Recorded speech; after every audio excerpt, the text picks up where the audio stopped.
Buenas noches, queridos hermanos, amigos, personas que nos visitan en el canal de Servidoctrinas. Una vez más, para nosotros es un placer y una bendición que usted nos siga a través de este canal. Y cada día que nosotros estamos aquí en este momento, en este estudio, tratamos de hacerlo para llevarle gloria a Dios y para que sea de bendición para sus vidas. En esta noche voy a compartir un pasaje de la palabra de Dios del libro de Génesis 3. Quiero que usted y yo, a través de este capítulo, que lo voy a resumir de una manera muy breve, veamos cómo muchas veces los seres humanos luchamos a través de muchas situaciones mentales y emocionales, que tenemos una lucha espiritual muy fuerte en nuestras propias vidas. Este pasaje habla precisamente de cuatro personajes significativos, para poder darle un redondez a esta enseñanza. Primeramente, el personaje principal de toda la Biblia, lo más importante de toda la Biblia es Dios. En primer lugar, es Dios. El centro de la Biblia, el centro de la palabra es totalmente teológico. Es decir, Dios, el centro de la Escritura. El segundo personaje que vamos a ver es el hombre, porque realmente esa es una de las joyas o la joya de la creación de Dios, la humanidad. En este caso, Adán, que es la cabeza, Eva, que es la yudeonia. Y el cuarto personaje que entra en este momento de alguna manera para poder tratar de disuadir y de destruir los planes divinos es Satanás. Dice la palabra de Dios que de alguna manera Satanás, que era una forma en que él tomó una manifestación, una forma de serpiente, dice que la serpiente era astuta más que todos los animales del campo que Dios había hecho. Pero nosotros vamos a ver a través de este pasaje, queridos hermanos, queridos amigos, cómo trabaja el enemigo, qué es lo que trata de meter en la mente humana, cómo trata de disuadir, de persuadir y de engañar a la raza humana. Eva es un tipo de la raza humana. No estoy hablando que ella sea la raza humana en general, sino que es un tipo de la raza humana. De hecho, el libro de Timoteo habla que ella fue llevada a transgresión, y ella fue la que desafortunadamente, como vehículo, como medio, como canal, fue quien de alguna u otra forma engañada por el enemigo, en este caso la serpiente antigua o Satanás. La palabra de Dios dice que el enemigo lo que hace primeramente es poner a Dios como alguien muy exagerado, y llega con la mujer de una manera muy sutil y muy sagaz y muy astuta, y le dice: con que Dios os ha dicho que no comáis de todo árbol del huerto. Eso no había dicho Dios. Todos los que hemos conocido, leído la Escritura, sabemos que Dios dijo al contrario, todo lo contrario. Dios dijo: de todo árbol pueden comer, pero hay un árbol del cual no pueden comer, que es el árbol del conocimiento del bien y del mal. Nosotros, querida persona y hermano y amigo, vemos a través de este mensaje del cuestionamiento de la serpiente antigua, poner a Dios como un Dios exagerado, un Dios excesivamente que lo que menos quiere es que su pueblo, su raza, su gente sea feliz. Y dijo: con que Dios os ha dicho que de ningún árbol pueden comer. Eso era mentira. Muchas veces nosotros vemos cómo muchas veces la serpiente antigua trató de distorsionar la palabra de Dios, porque eso es a lo que se enfoca. Fíjese bien, distorsionar la palabra de Dios. Ese es uno de los grandes peligros que hay muchas veces en la actualidad.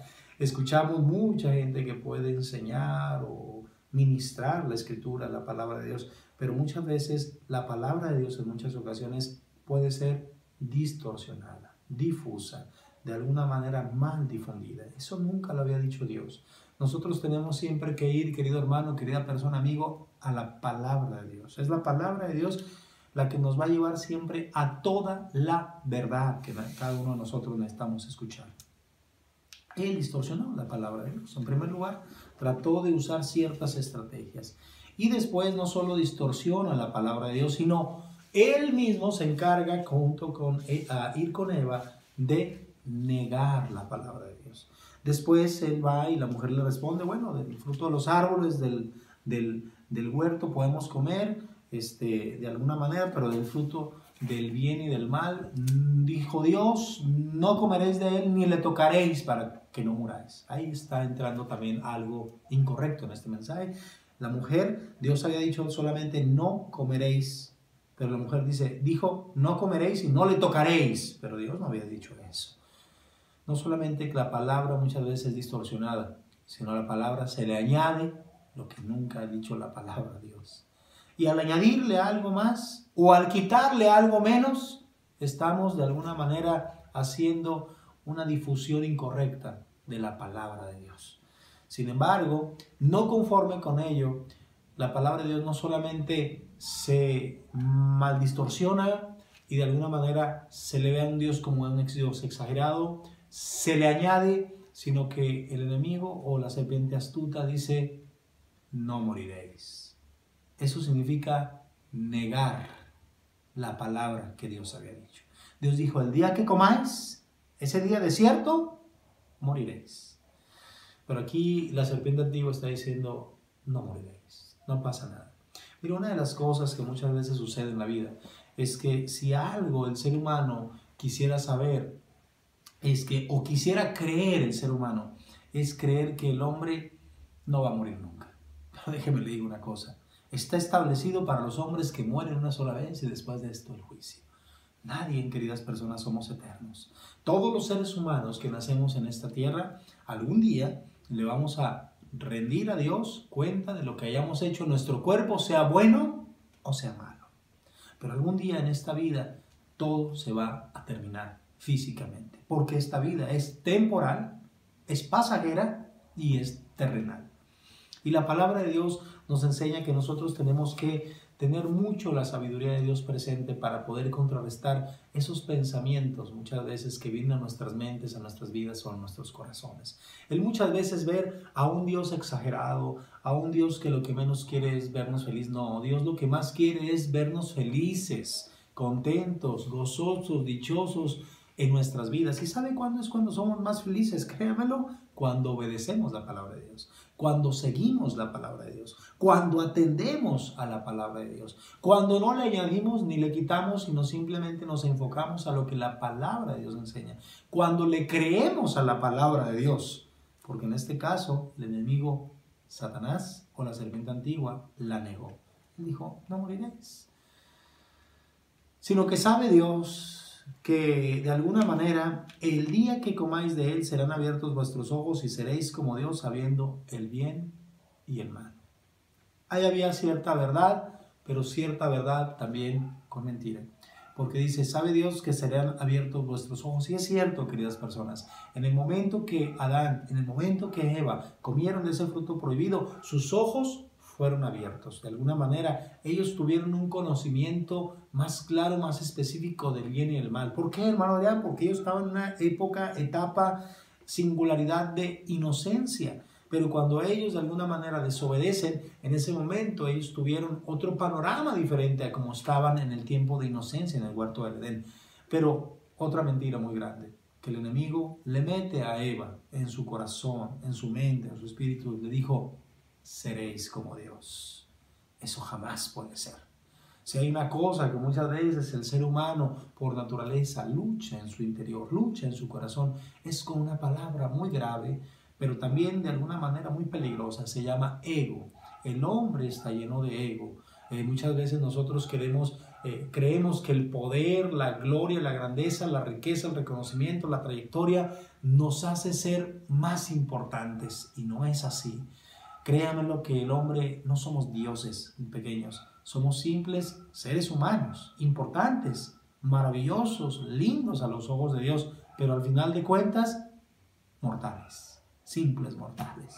Solo Dios hay uno, querido hermano, persona y amigo que nos escucha en esta noche. Solo hay un Dios todopoderoso, solamente hay un Dios eterno, glorioso, grande, perfecto, santo, único, inigualable, incomprensible inclusive en nuestra mente humana. Y ese es nuestro Padre eterno, nuestro Padre celestial.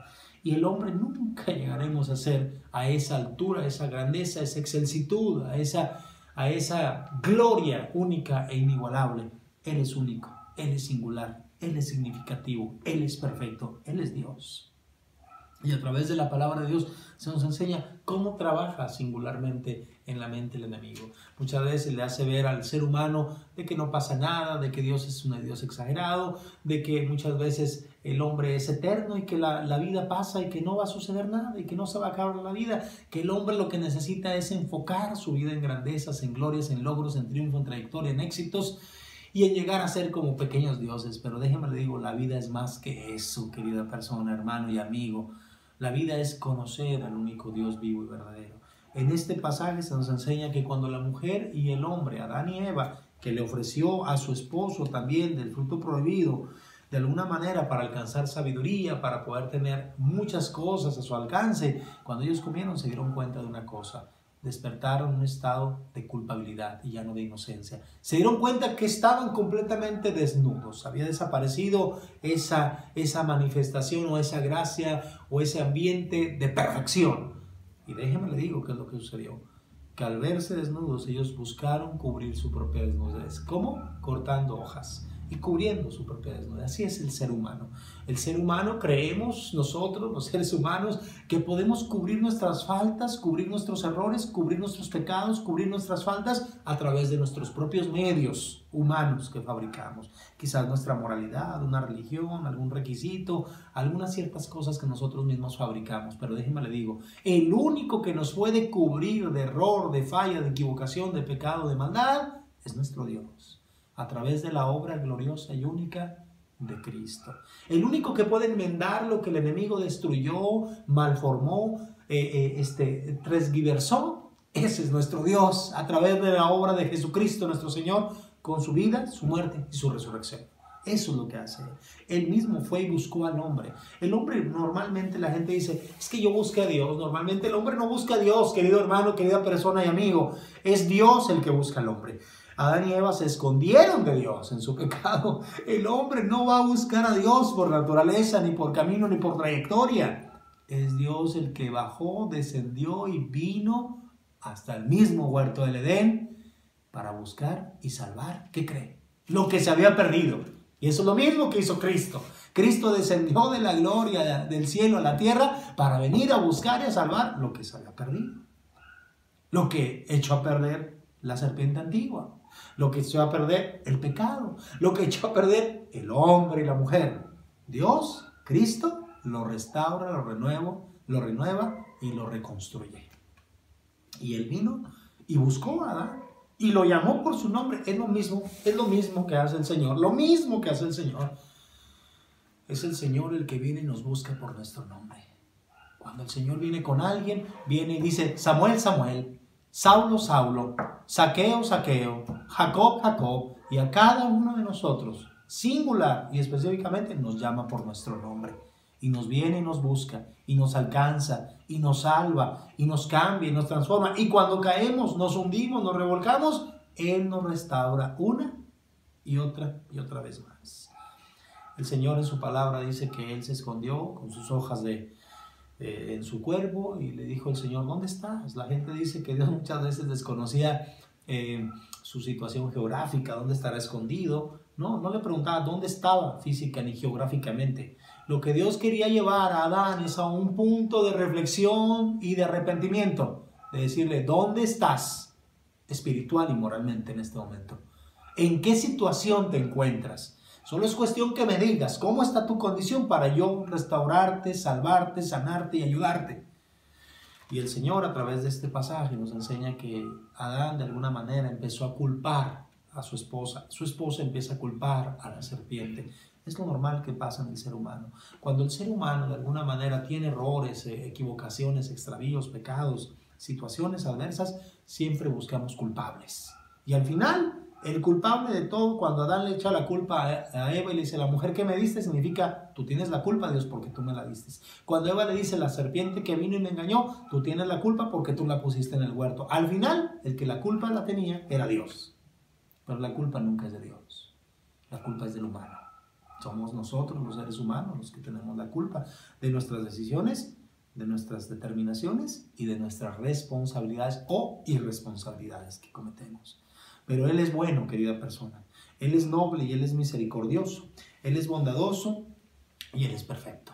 Él dijo en su palabra que iba a venir alguien que le iba a pegar a la serpiente en la cabeza y la iba a destruir. Sí, la serpiente le iba quizás a dar una herida, pero no era una herida fatal. Y esa persona que iba a venir para pegarle a la serpiente en la cabeza y destruirla es ni más ni menos que la profecía de la venida de Jesucristo. Es Cristo el que pudo vencer la serpiente antigua, Satanás, a través de su muerte en el madero cruzado y derramando su sangre, resucitando para poder dar un golpe mortal a la serpiente. Es Cristo quien revirtió, y el paraíso perdido de Adán y Eva, que no lo pudieron retener, Cristo lo recupera en el huerto del Gólgota, en el Calvario. Queridas personas, al final Dios siempre triunfa, al final Dios siempre gana, al final Dios siempre vence. Lo que parece que es derrota, siempre es triunfo para Dios. Que nunca se nos olvide eso. Dios al final de cuentas agarró quizás unos animalitos inocentes. Adán y Eva tuvieron que ver por primera vez la muerte, porque dice la Biblia que tuvo que desollarlos, quitarle la piel y vestirlo, quitarle sus hojas puestas por ellos, sus medios humanos, y ponerle las vestiduras y túnicas que solo Dios puede cubrir al hombre. Querida persona, ese es un tipo de lo que es la justificación. Es Dios Padre enviando a su Hijo, derramando su sangre en la cruz, muriendo por nuestros pecados en la cruenta cruz, y la justicia de Cristo ponerlo a nuestro favor, quitarnos nuestras hojas de parra, de higuera, de lo que sea, y ponernos las túnicas que solo Cristo puede dar a aquellas personas que arrepentidas confían en Él por la fe. Queridos hermanos y amigos, esta es una pequeña enseñanza breve de lo que el Señor ha hecho como una obra maestra para la salvación de la humanidad, y que cómo nosotros pudimos obtener ese perdón y esa salvación a través de Jesucristo, pero que también cómo se manifiesta, cómo trabaja, cómo obra el enemigo para poder engañarnos en nuestra mente y en nuestro corazón, creyendo que no pasa nada, creyendo que nunca moriremos, creyendo que somos dioses, pero al final el que nunca morirá, el que tiene todo bajo control y el que tiene todas las cosas, queridas personas, habidas y por haber, manifestándose en su perfección, ese es nuestro Dios. Los esperamos en el siguiente capítulo, enseñanza, estudio de Servidoctrinas. Denos un like y los esperamos en el siguiente estudio y tema. Dios les bendiga y gracias.